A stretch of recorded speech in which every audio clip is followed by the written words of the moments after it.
But I'm gonna toss this 8-aught out there, close that bail, and just start reeling and jerking. There we go. First cast, and we're on the board, just like that. I don't think this is going to be very difficult at all. Oh, there we go. Man, that is quick. Difference.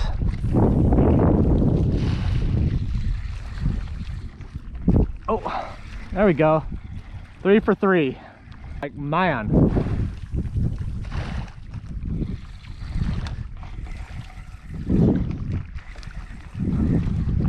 Oh, I was gonna say I was gonna kind of hope I didn't catch one that time, but yeah, 4 for 4. Hey everybody, how we doing today? So let me formally introduce you to the new line of All About the Bait snagging hooks. So starting with the Mullet Snagger 2000. This is a Mustad 2-aught treble hook mated with 1/2 ounces of a lead head. Then we've got the Mullet Snagger 5000, and this is a Mustad 5-aught treble hook with 1 ounces of lead. And then we've got the Mullet Snagger 8000, and that's an 8-aught Mustad treble with 1.5 ounces of lead. Okay, here's a closer look at the bait. So we've got the 8-aught with a 1.5 ounce, 5-aught with a 1 ounce, and the 2-aught with a 1/2 ounce there. And then I'll give you basically an overhead look. There you go. And the bottom is just the pour side.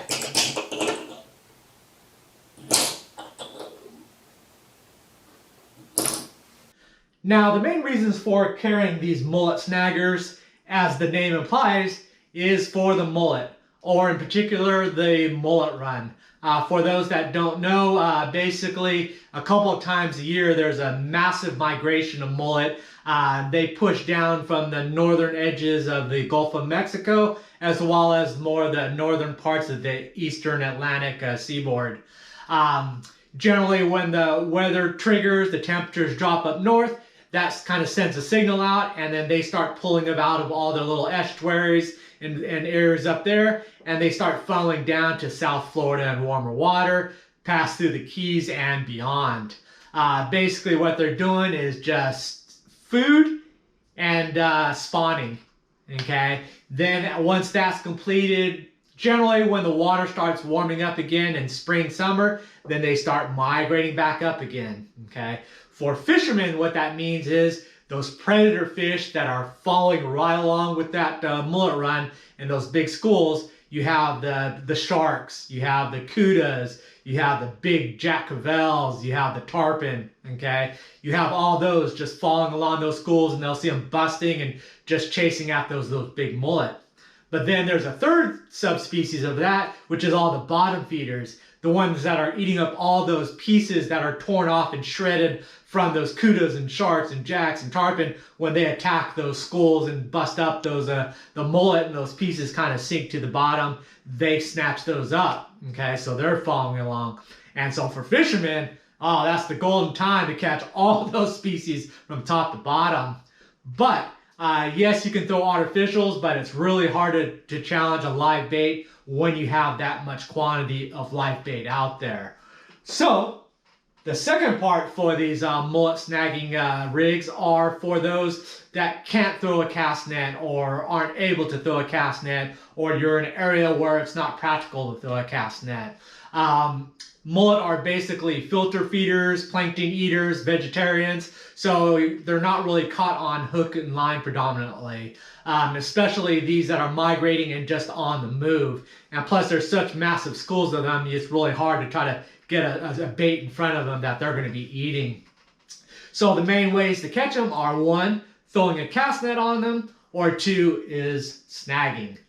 Now I am a cast net guy, bread and butter, in and out.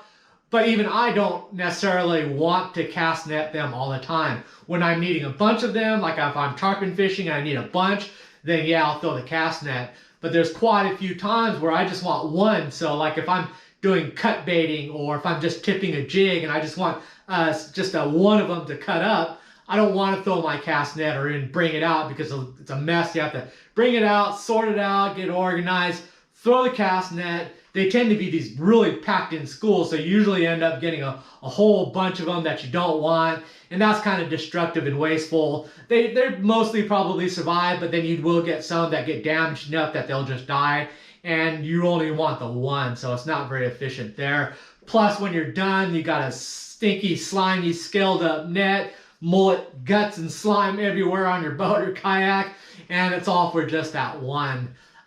There's plenty of times last year in my prior videos you'll see that I don't want to throw the net, so I rig up a kind of a snagging rig.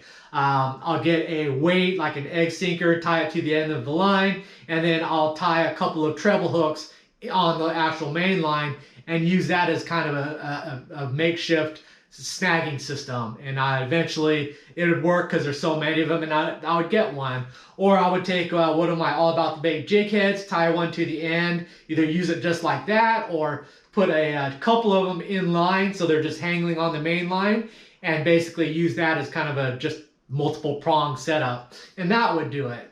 But extremely inefficient and takes time consuming. You're casting, trying to get it right, and not having the right tool just extends things out. Henceforth, bam, the snagging rigs of the 2000, 5000, and 8000. So definitely check these out, www.allaboutthebait.com. Look up snagging hook is the category, and I've got all three listed there.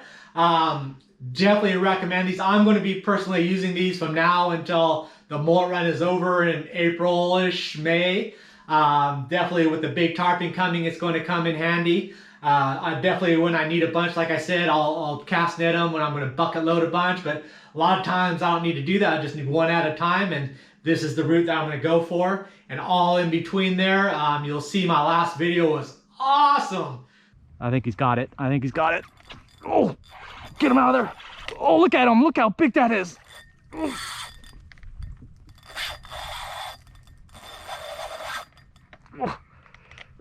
Look how big this one is.